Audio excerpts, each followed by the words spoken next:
Hey, it's Roland again. Can you believe it? Time passed and it's December again. Last year's Christmas wasn't so great, but this year I'm gonna go about everything completely differently. I'm in the Big Apple, the best place to be during the holidays. I'm gonna submerge myself in the cauldron and have the best city Christmas ever. So anyway, I'm gonna stay inside this Christmas. I'm gonna be honest with you, my goal this year is just to survive the season, simple as that. But don't you worry, I still intend to spread Christmas cheer. There's a lot of people out there who could use some love during the cold winter months, and none more deserving than our old friend, Koopa Kid. Except maybe homeless people.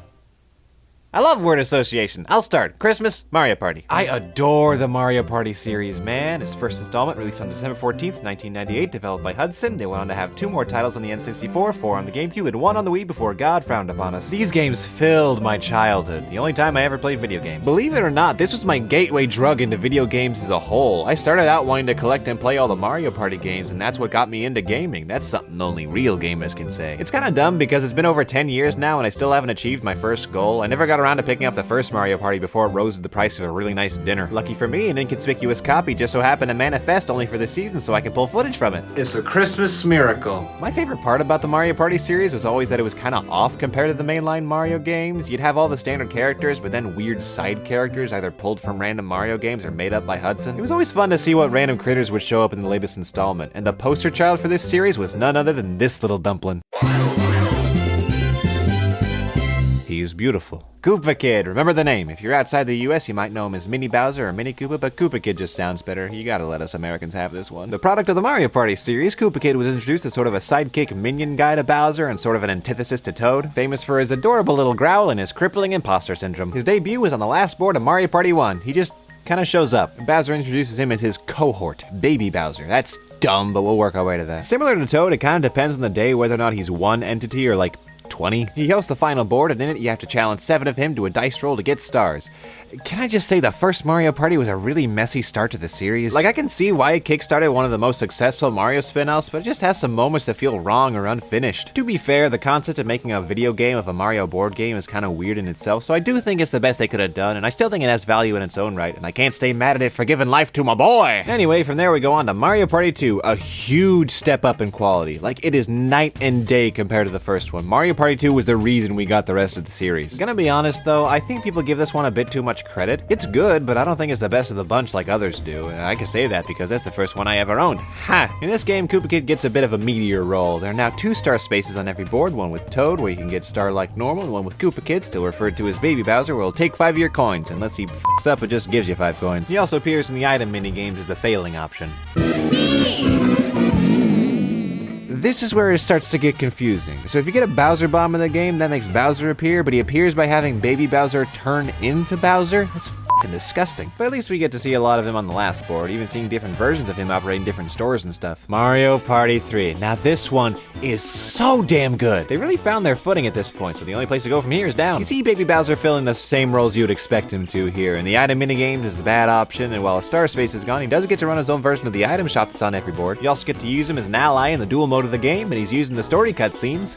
Neato burrito. And now we cross the generational gap over to the GameCube. Say goodbye to Baby Bowser, everyone. Good riddance. Mario Party 4. This one. Everyone has that one from their childhood that they just have that sort of attachment to, and this one is mine, which is a bummer because it's certainly not great. It's not bad by any means. It's plain simple Mario Party. They didn't really do anything too fancy, but I think that's part of the problem. I guess it was still a safe move since they were dealing with new hardware or something. It was probably easier to keep it simple. I don't know how to make a video game. What the hell am I talking about? Here, Koopa Kid finally gets his iconic name in the West and gets about the same amount of usage as in Mario Party 3. He can show up on the Bowser spaces, he's in Bowser minigames, he hosts the final board, and is in the final minigame of the story mode. Much of the same, but it now feels like he's finally settled into his character with the new design and name. And he was finally playable!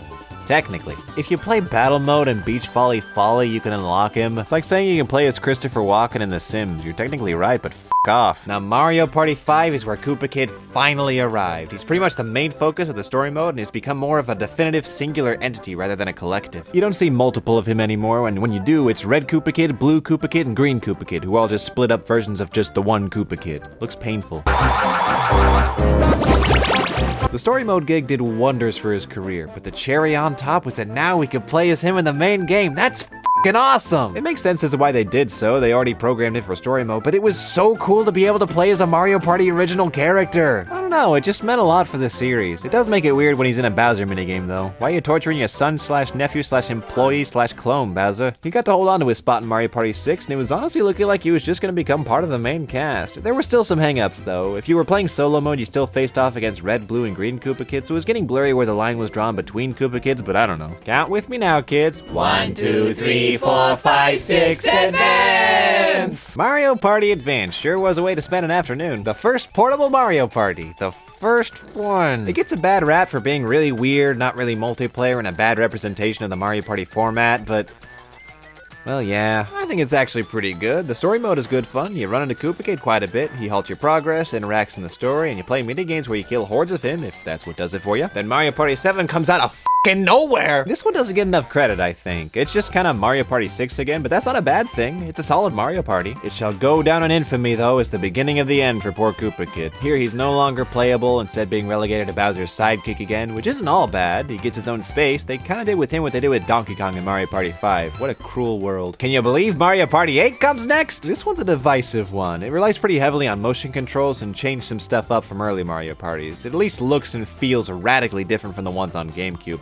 It's sort of going in line with a slightly more realistic style that was a staple of early Wii games. Kind of weird. And this, ladies and gentlemen, is where Koopa Kid's story meets its premature end. No! No send-off, no way of honoring him, just poof. He wasn't featured at all in Mario Party 8 and any Mario Party since. Blasphemy! The poor bastard was doing the best he could. Why'd you have to kill him? While killing off Koopa Kid is pretty much the 8th deadly sin, I'm gonna be honest, it was a long time coming. So I'm sure a few of you sat through this and thought, hey, I know that guy, it's the guy from Mario Sunshine. And to that I say, shut up. I honestly can't blame anyone who gets confused when Koopa Kid is on screen because, let's be real, Nintendo just made the same character 3 times. So when he was initially introduced, Koopa Kid was just called Baby Bowser, which I am almost certain is in reference to Baby Bowser from Yoshi's Island, who is literally Bowser as a baby. Only problem, these aren't Bowser as a baby, unless he multiplied. I think it was exclusively a localization thing since he's called Mini Bowser elsewhere. The localization team probably saw him and thought, oh, it's Baby Bowser again, like how Baby Mario could just kind of show up alongside Mario from time to time. But that was really confusing, hence the name changed to Koopa Kid. And that would have been all well and fine if someone at Nintendo decided to do their research before making this little troll, Bowser Jr. I do not like Bowser Jr. It's not his fault, it's just more how clumsily Nintendo handled him. He's introduced in Mario Sunshine as Bowser's son, Bowser's only canonical child. Those guys are just work buddies. He's designed to look pretty close to Bowser as a baby, makes total sense, but in turn he looks just like Koopa Kid. Both of similar stature, beady eyes, pretty much the same muzzle shape, and the same evil prankster personality. So you have 2 small Bowsers run around at the same time with very little official word on what their deal is, and they never interact in any of the games. Eventually Bowser Jr. wins out and becomes the main partner for Bowser, but it was a close race. If Bowser Jr. wasn't introduced or was just a total dud of a character, he very well may not have been featured in Mario Kart Double Dash, leaving the door wide open for Koopa Kid to take his spot as Bowser's partner. Realistically, I don't know how likely that would have occurred, but it was a possibility. Then he could have taken Junior's spot in Mario Galaxy, and that would have been his big break into the main Mario cast outside of the Mario Party series. That would have been so cool! I'm kind of bummed we got stuck with Junior. He's just not that interesting to me. Plus, he kind of muddies up the whole Baby Bowser character, since when he's used now, he pretty much just is Bowser Jr. So, Koopa Kid is officially dead as far as the future Mario games go. I held out a little hope when Nintendo started making Mario Party Legacy games like the Top 100 and Superstars, but nope. Just slap Bowser Jr. wherever Koopa Kid used to be. It's fine. Who's gonna notice? Who's gonna care? Me! I think Bowser Jr. replacing Koopa Kid in these games really articulates my issue with how Nintendo handles these games, and honestly a lot of the more modern Mario spin-offs. Smash Bros. And Mario Kart still have their own personality, but Party Tennis and Golf and the like seem so devoid of life lately. Like Nintendo is trying to establish pure consistency across the franchise that is perfectly in line with the new Super Mario Bros. Iteration of the universe. That universe is fine in those games, but it's boring as hell in the others. Everything just feels so safe and tame and repetitive. I can't tell the difference between Mario Tennis and Mario Golf anymore, and the UIs look like they're fucking PowerPoint presets. And they're bringing back the old boards and minigames in Mario Party, but it doesn't feel like they want to celebrate the series. Rather, they want to retroactively correct the series and act like it was always the same as the Mario we have now. Just flattening out any imperfections and quirks, and that's not Mario Party. Mario Party is awkward. Mario Party is supposed to be a little weird compared to the rest of the series because that's what makes it interesting. That's what makes people engage with it and be excited to play it because you can get something out of it that you can't in whatever main 3D Mario title is the newest, and Koopa Kid was a big part of that, at least for me. I miss him. With him gone, I feel like we're not gonna get as much fun, weird experimentation that we used to in these kind of games. From a brand perspective, I get it. You want everything to be consistent, and in bringing back old material, you want to introduce quality of life improvements that better the experience and get more new people into the series. But Nintendo, you forget the key thing about Mario Party is that it is bad. There's not a single Mario Party that I think fully realizes the gameplay format. Each one improves on some things and just ruins others. That's why we play them. You play each and every one because they all have their little quirks. You go through a phase where you're like, oh, Mario Party 3 all the way, that's the shit. And then in a year you pick up Mario Party 5 and you're like, no, actually I like this one. I'm getting off track, but the fact that Koopa Kid is not only dead but being retconned from the Mario franchise just shows me that Nintendo does not know how to respect its past while embracing its present, at least not in this case. I could give my 2 cents on how they could reintroduce Koopa Kid into the fray, but I just don't think they ever will. Well, that leaves the question, what, if anything, do we do with Koopa Kid? We can't just act like he never existed, but I doubt he'll ever grace the Mario Party series ever again, so what do we do? I have an idea, Nintendo. I think I know what you should do with Koopa Kid. Give him to me.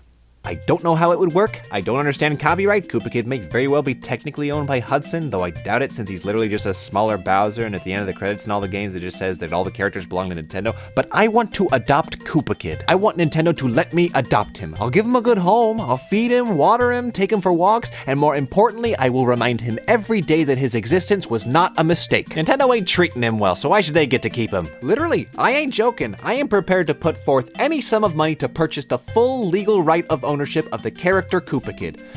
I mean, not any sum of money, I still gotta eat. From there, I would just let anyone who wants to use him for a fan game or a story or a piece of art or anything use him all they want, and I would love him so much. He deserves love just like anyone else, so I am prepared to step up and make sure he gets it. The only alternative I would accept is a fully robust Mario Party Legacy game that has a boatload of content from all the Mario Party games with a complete story mode that reintroduces him and has him as a playable character in the main game. With the current track record though, I doubt Nintendo is up for it, so adoption it is. Hit me up, Nintendo, let's work something out before I call Protective Services. Well, until I get that letter from Nintendo, this is unfortunately where Koopa Kid's story comes to an end. A poor, forgotten soul lost in the sea of a vast franchise. I have faith, though.